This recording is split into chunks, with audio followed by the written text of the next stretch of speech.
Hiperaldosteronismo. El siguiente tema a tratar es el denominado hiperaldosteronismo, una de las patologías más frecuentes como causa de hipertensión arterial secundaria.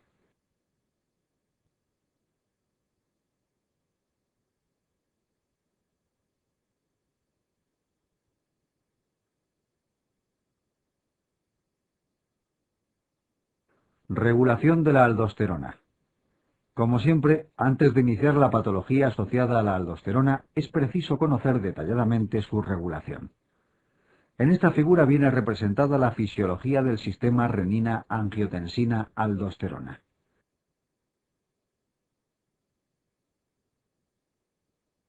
La renina es una enzima que se sintetiza en las células juxtaglomerulares y cuya función es la de estimular la síntesis de angiotensina 1 a partir de angiotensinógeno.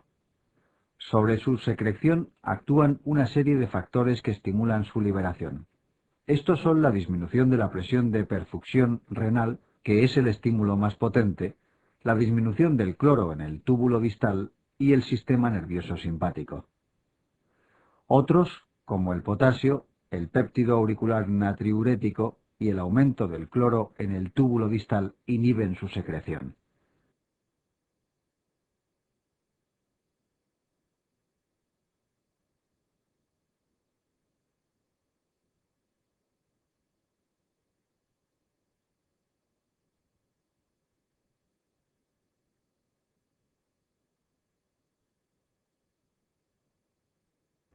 La angiotensina 1 sintetizada se transformaría en angiotensina 2 por la acción de la enzima convertidora de angiotensina, ECA. Las acciones de esta hormona consisten en producir vasoconstricción, estimula el centro de la sed y la liberación de la ADH, y especialmente aumenta la liberación de aldosterona.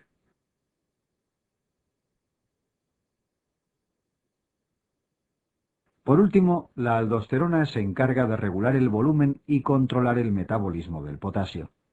Sus acciones consisten en aumentar la reabsorción de sodio en el túbulo distal y favorecer la pérdida de hidrogeniones y de potasio.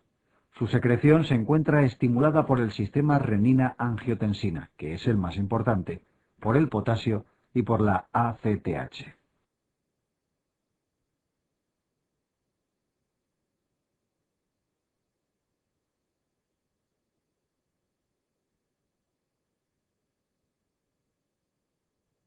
Etiología.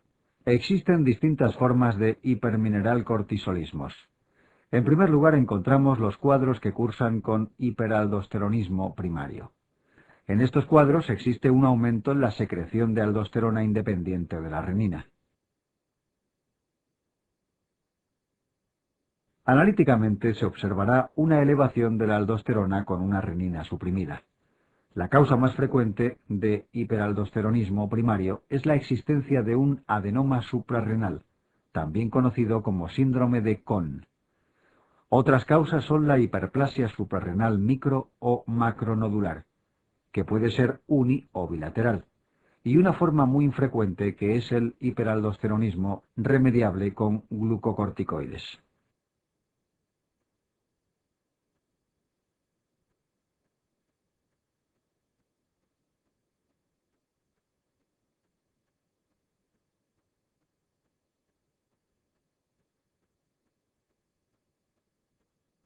En el hiperaldosteronismo secundario existe una elevación de la aldosterona como consecuencia de un aumento de la renina.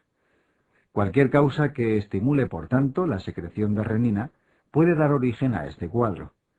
Entre estas causas destacan la hipertensión maligna, los edemas, el síndrome de Bartter y la neuropatía pierdesal.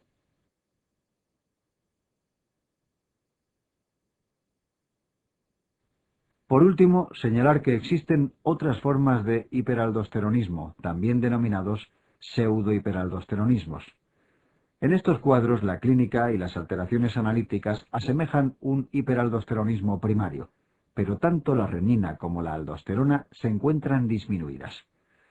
Como ejemplo se incluyen el síndrome de Liddle, los tumores que secretan DOCA, el síndrome de Cushing, la ingesta de regaliz o los déficits de 11 y 17 hidroxilasa.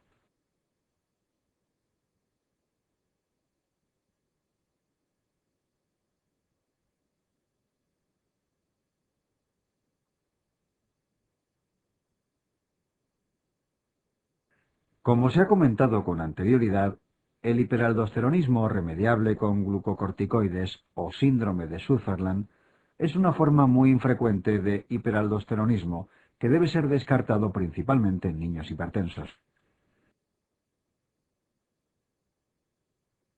Consiste en una alteración en la regulación de la aldosterona, en donde, en lugar de ser estimulada principalmente por el sistema renina-angiotensina, pasa a serlo por la ACTH. El tratamiento de este síndrome será la disminución de la síntesis de aldosterona, que se conseguirá con la administración nocturna de dosis bajas de dexametasona.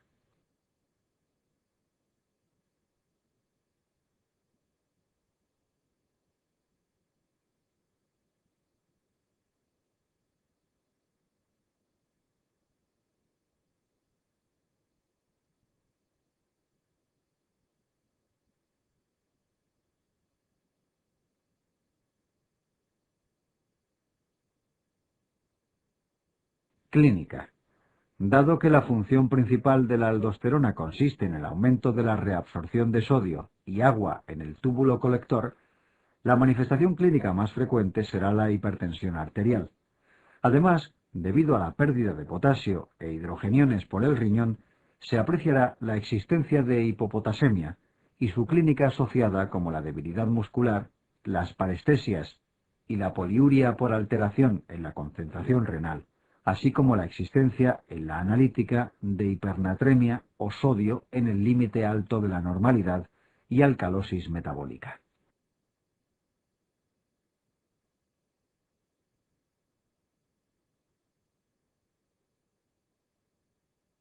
Es muy importante destacar que a pesar del aumento en la reabsorción de sodio, en estos pacientes es característica la ausencia de edemas, debido al fenómeno de escape, por el que se favorece la pérdida de sodio a través de la orina.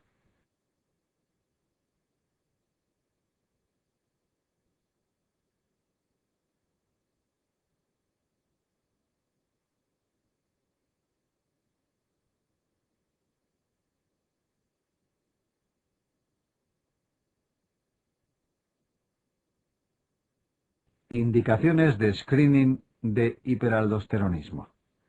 Aunque existen muchos pacientes con hipertensión arterial y el hiperaldosteronismo figura como una de las causas más frecuentes de hipertensión secundaria y por tanto curable, no está indicado descartar su existencia en todos los pacientes.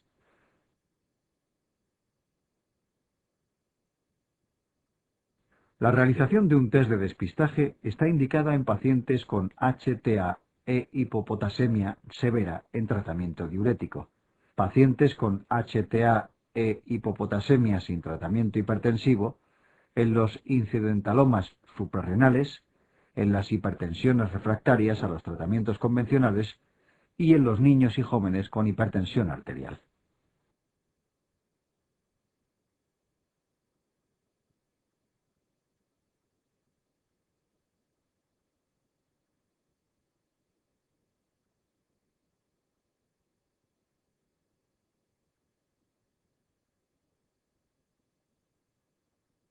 Diagnóstico. La mayoría de los pacientes que presentan hipertensión e hipopotasemia asociadas suelen estar bajo tratamiento diurético. El manejo inicial de estos pacientes consiste en la suspensión del tratamiento diurético, pudiendo asociar algún fármaco hipertensivo, como los bloqueantes de los receptores alfa o los calcioantagonistas y la suplementación con potasio. Posteriormente se repite la analítica a los 10-14 días y si persiste la hipopotasemia es necesario el despistaje del hiperaldosteronismo primario.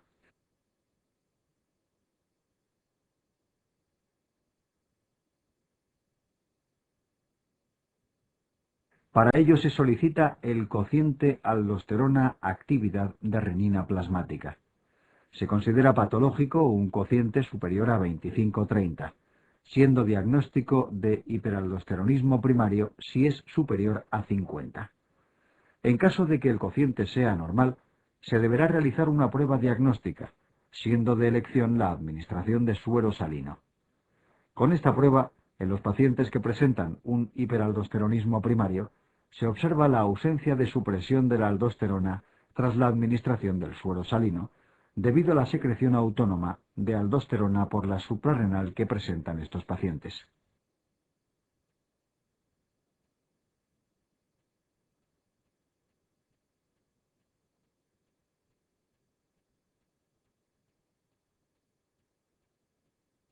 En caso de confirmar la existencia del hiperaldosteronismo primario, para realizar el diagnóstico definitivo, la prueba de elección será el TAC helicoidal, que en la mayoría de las ocasiones distingue entre la existencia de un adenoma y de una hiperplasia.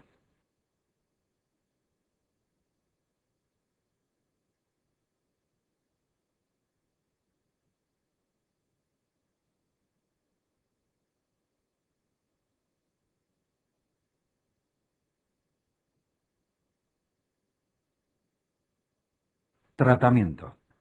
El tratamiento del hiperaldosteronismo primario difiere en función de la etiología del mismo. En los casos de adenoma e hiperplasia unilateral, el tratamiento de elección es la suprarrenalectomía unilateral, que generalmente se realiza por vía laparoscópica.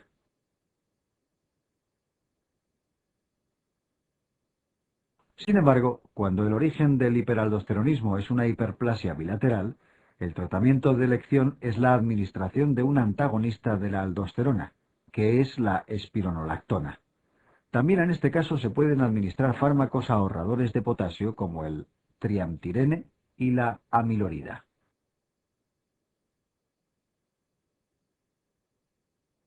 Como se ha comentado con anterioridad, en el caso de que el paciente presente un hiperaldosteronismo remediable con glucocorticoides, el tratamiento de elección será la administración de dexametasona en dosis bajas nocturnas, pudiendo también ser tratados con fármacos ahorradores de potasio.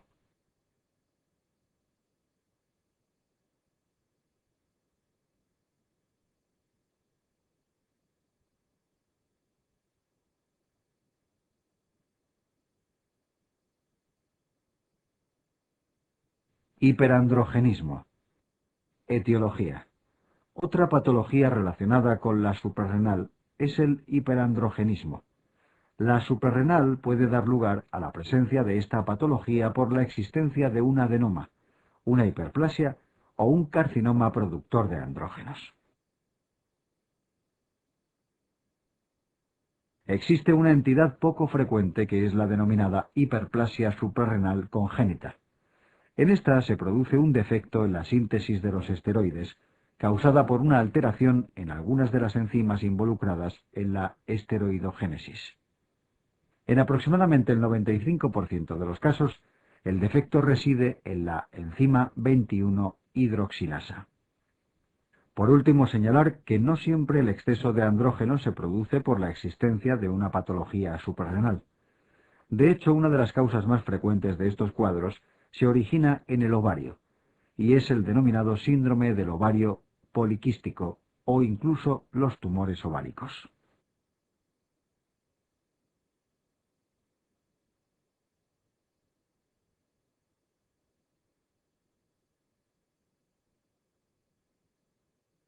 En esta diapositiva viene representada la compleja esteroidogénesis. Cada uno de los números identifica las enzimas que pueden verse alteradas en la hiperplasia suprarrenal congénita. En todos estos defectos, el resultado será un aumento plasmático del precursor de la enzima afecta.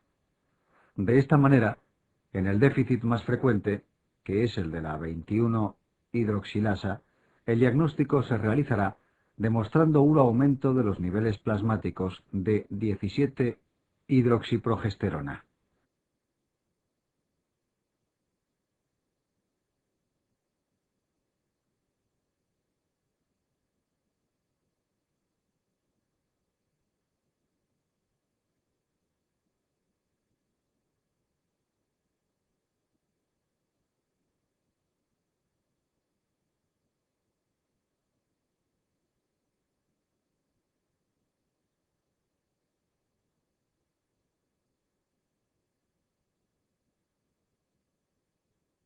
Clínica. El hiperandrogenismo conlleva una serie de manifestaciones clínicas. Una de las más frecuentes es el hirsutismo, que se define como la aparición de pelo terminal en zonas dependientes de andrógenos.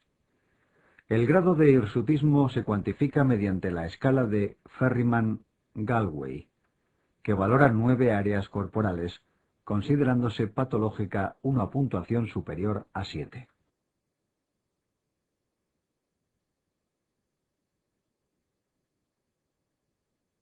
También muy frecuentes son las alteraciones menstruales, en especial la oligo y la amenorrea.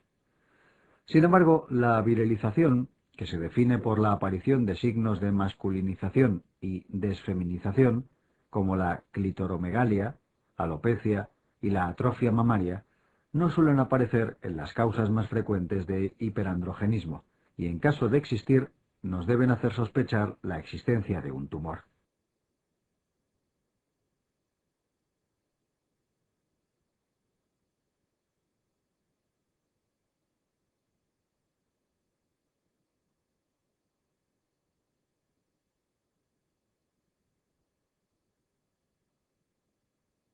Diagnóstico diferencial. Conocer el diagnóstico diferencial es importante a la hora de valorar a una paciente con sospecha de hiperandrogenismo. El síndrome del ovario poliquístico es una de las causas más frecuentes y se define por la existencia de oligoovulación crónica con hiperandrogenismo clínico o bioquímico. En estas pacientes la virilización es muy rara y suelen asociar obesidad y resistencia insulínica.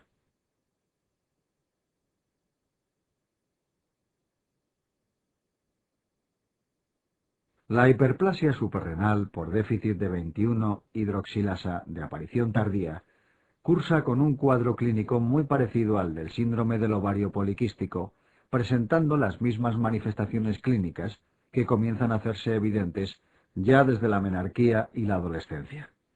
Sin embargo, el diagnóstico diferencial entre ambas es sencillo, dado que esta patología se confirma mediante la demostración de una elevación plasmática de la 17-hidroxiprogesterona.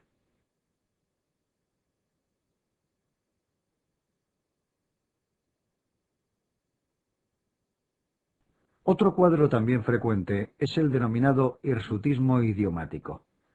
Su diagnóstico se basa en la existencia de hirsutismo con unas cifras de andrógenos circulantes dentro de la normalidad. Por último, insistir en que cuando una paciente presenta un cuadro brusco de hirsutismo y virilización progresivas, siempre se debe descartar la existencia de un tumor de origen ovárico o suprarrenal.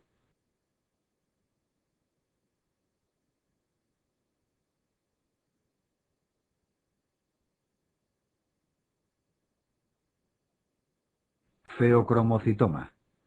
El feocromocitoma es un tumor que se caracteriza por la síntesis y liberación de catecolaminas que proceden de células cromafines del sistema nervioso simpático, siendo una causa poco frecuente de hipertensión arterial. La mayoría de los feocromocitomas aparecen en la suprarrenal, siendo un 10% bilaterales. Un 10% extraadrenales aparecen en un 10% de los casos en niños y en algo menos del 10% de los casos son malignos.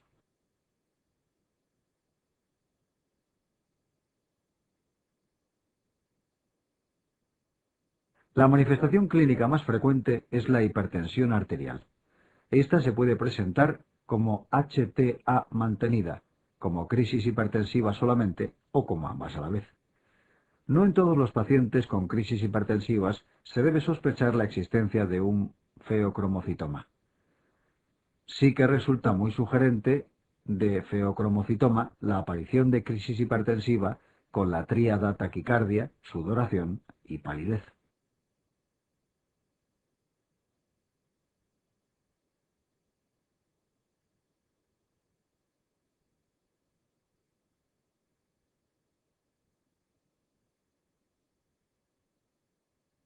Diagnóstico de feocromocitoma. Cuando encontremos un paciente con sospecha de feocromocitoma, se debe realizar una prueba de despistaje. En el caso del feocromocitoma, la de elección es la determinación de catecolaminas y metanefrinas, en orina de 24 horas. Si observamos una elevación de estas, se confirmará la existencia del feocromocitoma. Posteriormente, se solicitarán las pruebas de imagen para su localización.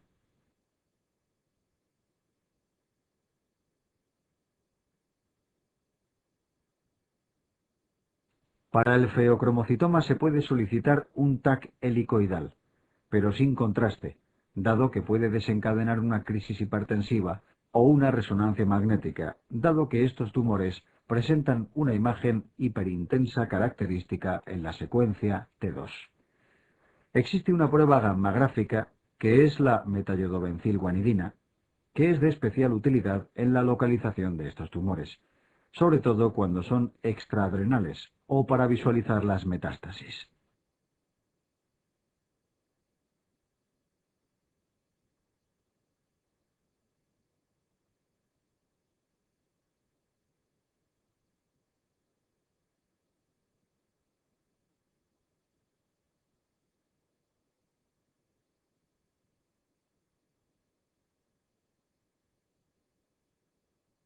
Tratamiento preoperatorio del feocromocitoma. Una vez diagnosticado y localizado el feocromocitoma, el tratamiento de elección para estos tumores es la cirugía. Sin embargo, antes de esta, los pacientes deberán recibir un tratamiento preoperatorio. Inicialmente se realizará un bloqueo alfa. El fármaco de elección es la fenoxibenzamina, que es un antagonista no selectivo de los receptores alfa. También pueden ser empleados otros bloqueantes selectivos de los receptores alfa, como el prazosin y la doxazosina. En caso de presentar una crisis hipertensiva sin haber obtenido un bloqueo alfa previo, el tratamiento de elección es la fentolamina intravenosa.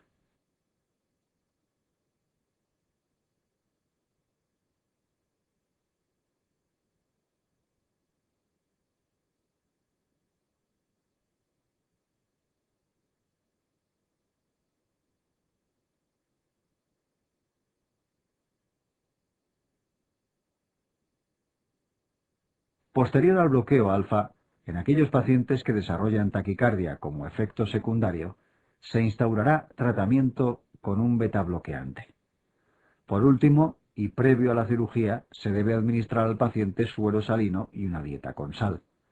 La finalidad de este tratamiento reside en aumentar el volumen circulante, ya que en la cirugía, al extirpar el tumor, se produce una vasodilatación brusca que puede originar cuadros de hipotensión severa. Al aumentar el volumen circulante, conseguiremos que los cuadros de hipotensión sean más leves o incluso no aparezcan.